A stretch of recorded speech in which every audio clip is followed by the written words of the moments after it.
രാജ്യത്തിന്റെ പല ഭാഗങ്ങളിൽ സേവന പ്രവർത്തനങ്ങൾ നടത്തി വന്നിരുന്ന രണ്ട് കന്യാസ്ത്രീകൾ അങ്ങനെ ഒരു സേവന പ്രവർത്തനത്തിന് ഇടയിലാണ് ബജരംഗ് പരസ്യ വിചാരണയ്ക്ക് വിധേയമാവുകയും ഇവിടെ ദുർഗിലെ ജയിലിൽ കിടക്കേണ്ടി വരികയും ചെയ്തത്.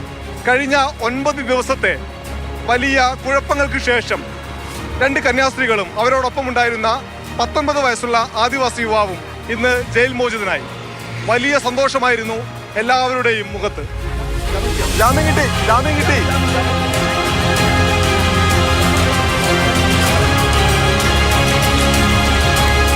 കോടതി മനസ്സിലാക്കിയിട്ടുണ്ടാവും ഈ കള്ളക്കേസ്. അതുകൊണ്ട് കേസ് ഫുള്ളായിട്ട് റദ്ദാക്കണം. നാട്ടുകാരോട് എല്ലാവർക്കും നന്ദി.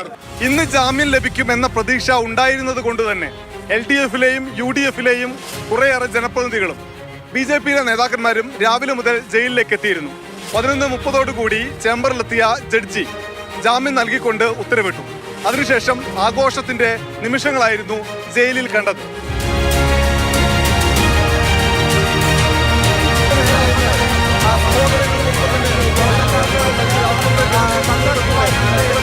വലിയ ആശ്വാസമാണ്. കാരണം എത്രയോ നാളുകളായി നമ്മൾ ഇതിനുവേണ്ടി കാത്തു നിൽക്കുന്നു. ഇതിനു വേണ്ടിയിട്ടുള്ള എല്ലാ പരിശ്രമവുമായിരുന്നു എല്ലാവരും. ജാമ്യ ഉത്തരവ് 3:30 മണിയോടുകൂടി ജയിലിലേക്ക് എത്തി.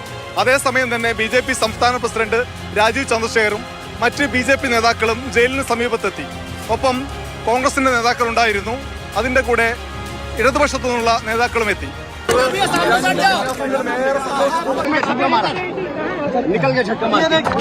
ആ പൊളിറ്റിക്കൽ ഡ്രാമ നടന്നില്ലെങ്കിൽ ഇത് 3 ദിവസം മുമ്പേ നമുക്ക് ജാമ്യം കിട്ടുന്ന ഒരു സ്ഥിതിയായിരുന്നു. അത് നടന്നില്ല. എന്താണ് പൊളിറ്റിക്കൽ ഡ്രാമ?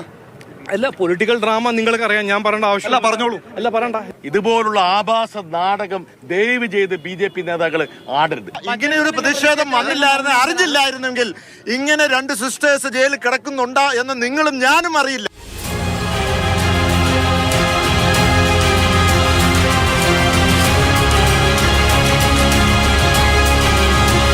ഇനിയുള്ള നിയമ പോരാട്ടത്തിനും എല്ലാവരും ഒപ്പമുണ്ടാകുമെന്ന ഉറപ്പ് കന്യാസ്ത്രീകൾക്ക് എല്ലാവരും തന്നെ നൽകിയിട്ടുണ്ട്. ആ ഉറപ്പ് വിശ്വസിച്ച് അവരിപ്പോൾ ഇവിടെ ദുർഗിലെ കോൺവെന്റിലുണ്ട്.